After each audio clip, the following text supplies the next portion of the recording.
అబ్బబ్బబ్బబ్బబ్బా! ఏం చెప్తున్నారా? ఆర్టీవీ, బిగ్ టీవీ మీరు పోలీస్ ఫుటేజ్ మీకు ఇవ్వకుండా మీకు ఈ ఫుటేజ్లు ఎవరు తీసుకొచ్చారు? అమ్మా, ప్రవీణ్ పగడాల భార్య గారికి నేను చెప్తున్నాను, ఈ దేశం నాశనం అయిపోయిందమ్మా. నోహ దినాల్లో దేవుడు ఏమన్నాడంటే భూలోకం మొత్తం చెడిపోయిందని చెప్పి సర్టిఫికేట్ ఇచ్చాడు. ఈ సమయంలో నేను అది గుర్తు చేస్తున్నాను.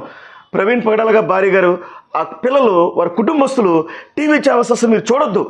ఏం మాట్లాడుతున్నారు చూసావా? ఆర్టీవీకి, బిగ్ టీవీకి పోలీస్ ఫుటేజ్ ఇవ్వకుండా మీరు ఎలా తీసుకొచ్చారు? ఈరోజు ఏ రోజుల్లో ఉన్నాం చూసారా? మనం మార్ఫింగ్ రోజుల్లో ఉన్నాం. మేము ఈరోజు ఒక మనిషిని త్రాగుబోతుగా చిత్రీకరించి, డ్రగ్గిస్ట్గా చిత్రీకరించి మీ జీవితంలో ఏం సాధిద్దాం అనుకుంటున్నారు? ఖచ్చితంగా చెప్తున్నాను, మీరందరూ కూడా చాలా తప్పు చేస్తున్నారు.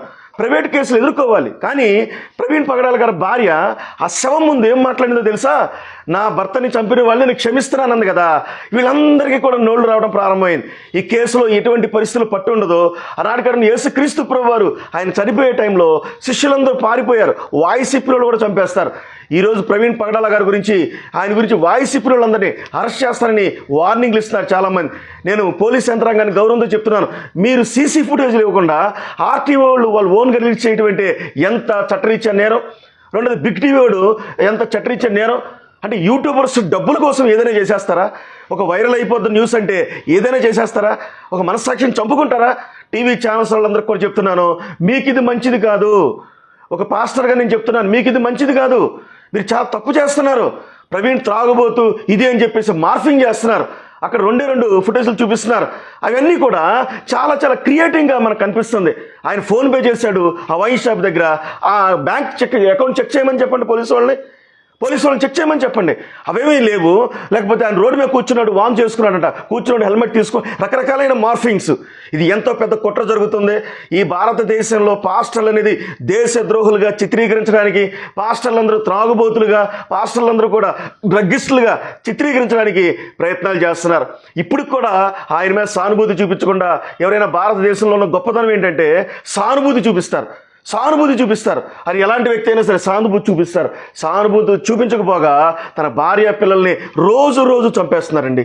ఈ టీవీ ఛానల్స్ విషయంలో చెప్తున్నాను, ఆనాటి కాలంలో మరి టీవీ ఛానల్స్ విషయం అగైనెస్ట్గా మాట్లాడుతున్నారు. ఈరోజు సమాజానికి ఒక భయంకరమైన హాని చేసేదేమో తెలుసా? డ్రగ్ కంటే, లేకపోతే వైన్ కంటే ప్రమాదకరమైంది టీవీ ఛానల్స్, లేకపోతే యూట్యూబ్ ఛానల్స్. ఈ యూట్యూబ్ ఛానల్స్ మీరు డబ్బు కోసం చేస్తున్నారు కాబట్టి మీరు 4 రోజులు సొమ్ము, లేకపోతే కూడు తింటాకి మీరు చేసే కకృతి ఒక డాగ్స్ లాగా మీరు ప్రవర్తిస్తున్నారు. దయచేసి జ్ఞాపకం చేసుకోండి. ఆర్టీవీ వారు ఒక మనస్సాక్షితో ఆలోచించండి. పోలీస్ యంత్రాంగం ఇచ్చిన సీసీ ఫుటేజ్లు మీరు రిలీజ్ చేయాలి తప్ప, బిగ్ టీవీ వాళ్ళకి చెప్తున్నాను, మీరు కేసులు ఎదుర్కొంటా కూడా రెడీగా ఉన్నారు. ఎందుకో తెలుసా? మీకు వైరల్ అవ్వాలి, మీ ఛానల్ అందరూ సబ్స్క్రైబర్స్ పెరిగిపోవాలి, వ్యూవర్స్ పెరిగిపోవాలి, మా డైనమిక్ ఛానల్ అని చెప్పుకోవాలని చెప్పేసి చేస్తున్నారు. ఈరోజు మార్ఫింగ్స్ విషయాలు చెప్తున్నాను. మరో మణిపూర్ లాగా రాష్ట్రాన్ని, ఆంధ్ర రాష్ట్రం తగలేయడానికి ప్రవీణ్ పగడాల గారి డెడ్ బాడీయే కావాలయ్యా మీకు? ప్రవీణ్ పగడాల డెడ్ బాడీ మీకు కావాలా? మరలా చెప్తున్నాను, ఒక పాస్టర్గా నేనుండి ఒకప్పుడు చెప్పాను, క్రిమినల్ సామ్రాజ్యంలో ఉన్న వ్యక్తులు మేమని. మా బంధువులందరూ కూడా క్రిమినల్ సామ్రాజ్యంలో ఉన్న వ్యక్తులు మా బంధువులందరూ. మా గురించి మీకు తెలియదు, కానీ మంచి వాళ్ళగా, సాధులుగా ఆయన ప్రసంగాల వల్ల మేము మారాం కాబట్టి మేము ఆక్రందన, ఆవేశంతో మాట్లాడుతున్నాం, ఆలోచనతో మాట్లాడుతున్నాం. దయచేసి ప్రవీణ్ పగడాల గారి గురించి ఏ టీవీ ఛానల్స్ కూడా పోలీస్ ఫుటేజ్ పోస్ట్ మార్టంలో లేకుండా మీరు ఎలా చెప్పగలుగుతారండి? పోస్ట్ మార్టంలో అసలు ఇప్పుడు వరకు ఆయన తాగి ఉన్నాడనేసి చెప్పలేదే. గవర్నమెంట్స్ వారికి కూడా నేను విజ్ఞప్తి చేస్తున్నాను, ఖచ్చితంగా త్వరగా పోస్ట్ మార్టం రిపోర్ట్లో ఆయన తాగాడా లేదని మీరు చెప్పాలి. మీరు చెప్పకపోతే కనుక ఇలాంటి కోహనా మేధావులు, టీవీ ఛానల్స్ వాళ్ళు వారి వైరల్ కోసం ఎంతోమంది ఉన్మాదులు కూడా రెచ్చిపోతున్నారు. నేషనల్ మీడియా దిగితే కనుక మన రాష్ట్రానికి, మన పరిస్థితికి బుద్ధి రాని పరిస్థితులు వస్తున్నాయి. నేషనల్ మీడియాకి ఆల్రెడీ వెళ్ళిపోయింది. మన దేశం అంతా చూస్తుంది, ఇతర దేశాలు చూస్తున్నారు, అరబ్ దేశాలు చూస్తున్నాయి. ఈ మొన్న మయన్మార్లో ఎంతోమంది చచ్చిపోయారు, 150 మంది చచ్చిపోయారు. దాని గురించి పెద్దగా ఎక్కువ మాట్లాడుకోలేము. లేదా పక్కనున్న వేరే దేశాల్లో భూకంపం వచ్చి 1000 మంది చచ్చిపోయారు. దాని గురించి ఆ విధంగా మాట్లాడుకోలేకపోతున్నాం. ఎందుకు తెలుసా? ఈ ప్రవీణ్ పగడాల అనే వ్యక్తిని ఉగ్రవాదిగాను, దేశద్రోహిగాను చిత్రీకరిస్తున్న ఉన్మాదులకు చెప్తున్నాను, మీకు ఇది న్యాయం కాదు. దయచేసి యేసు ప్రభువు వారు సిలువ ప్రేమను ప్రకటించిన ఆ దైవ సేవకుల గురించి కుట్రలు చేయొద్దని మీకు తెలియజేస్తున్నాను. ఆర్టీవీ వాళ్ళకు కూడా తెలియజేస్తున్నాను, బిగ్ టీవీ వాళ్ళకు కూడా తెలియజేస్తున్నాను. ఒక్కసారి ఆలోచించండి మిత్రులారా, ఒక్కసారి ఆలోచించండి. హైదరాబాద్ నుంచి బయలుదేరిన బైకు మధ్యలో ఎక్కడో కోదాడలో ఆగాడని చెప్పేసి ఆ బ్రాందీ షాప్ దగ్గర రిపోర్ట్లు తీసుకోమని చెప్పండి. ఆ బ్రాందీ షాప్ దగ్గర క్లారిటీ తీసుకోమని చెప్పండి. ఎందుకురా మీకు మీ జీవితాలు? ఎందుకురా మీ పరిస్థితులు? మీ జీవితాల్లో ఎందుకు ఇంత మోసాలు చేస్తా బతుకుతున్నారు? మోసం చేసి ఒక శవం మీద డబ్బులు ఏరుకోవటం. మరలా మన సేవకుల్లో కొంతమంది కూడా ర్యాష్గా రకరకాలుగా మాట్లాడుతున్నారు. అలా కాదు. ఖచ్చితంగా న్యాయబద్ధంగా మనం మాట్లాడాలి. న్యాయబద్ధంగా మనం మాట్లాడి మనము చేయాలి. ఇప్పుడు ఇలా ఈ వాయిస్ వినిపించడం వల్ల మనకు వచ్చేది ఏంటనుకుంటున్నారు మీరు? ఎందుకంటే ఈ క్రిస్టియానిటీ అనేది పాశ్చాత్య దేశం, ఎడారుల మతం అని అనేక మంది చిత్రీకరించి ఎడారి మతమే, కానీ ఎడారిలో నీళ్లులాగా పనిచేస్తున్నామయ్యా మేము. ఎడారిలో ఒక ఆహారంలాగా మేము పనిచేస్తున్నాం. అలాగే అరబ్బు దేశాల మతాలని చెప్పేసి వక్రీకరించి చేస్తున్నారు. భారతదేశానికి ఈ సనాతన ధర్మం గొప్పది గొప్పది అని చెప్పుకుంటున్నారు కదా. ఈ గొప్పది అని చెప్పుకుంటాం మంచిదే, కానీ ఊరు పక్కన ఉన్న ఊరి చివర ఉన్న దళితులను వెళ్ళి మీరు హత్తుకోండి, మేము మంచిదని ఒప్పుకుంటాం. లేకపోతే అక్కడ ఉన్న వాళ్ళని వెళ్ళి భోజనం చేయండి, మేము మంచిదని ఒప్పుకుంటాం. వారిని హత్తుకోండి, వారికి సేవలు చేయండి, మంచిదని ఒప్పుకుంటాం. కానీ ఇవేమి చేయకుండా ఒక శవ రాజకీయాలు చేయటం అంటే మీ తర్వాతనే నాకు అర్థమవుతుంది.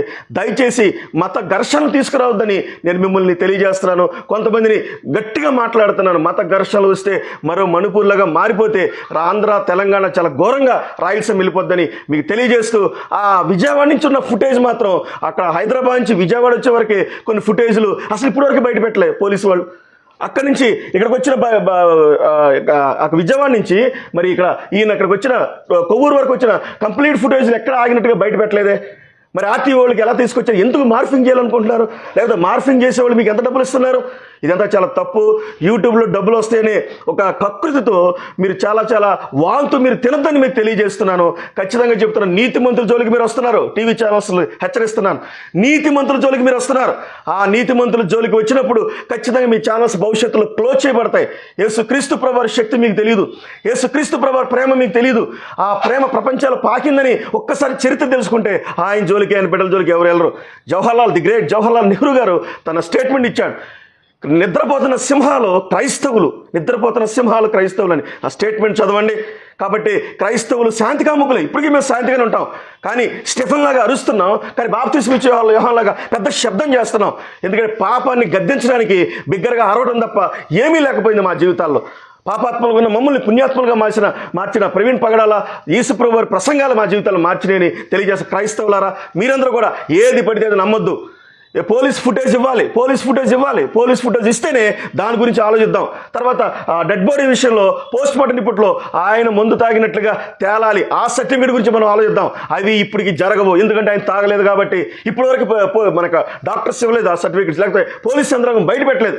ఎస్పీ గారు గౌరవించి చెప్తున్నాను, మత ఘర్షణలకు పోలీస్ యంత్రాంగం కారణం కాకూడదని తెలియజేస్తూ, ప్రవీణ్ పగడాల నీతిమంతుడు, ఆయన డ్రగ్గిస్ట్ కాదు, ఆయన త్రాగుబోతు కాదు, ఆయన న్యాయవంతుడు, నీతిమంతుడు తెలియజేస్తూ ఈ మాటలను ముగిస్తూ హెచ్చరిస్తున్నాను. జాగ్రత్త.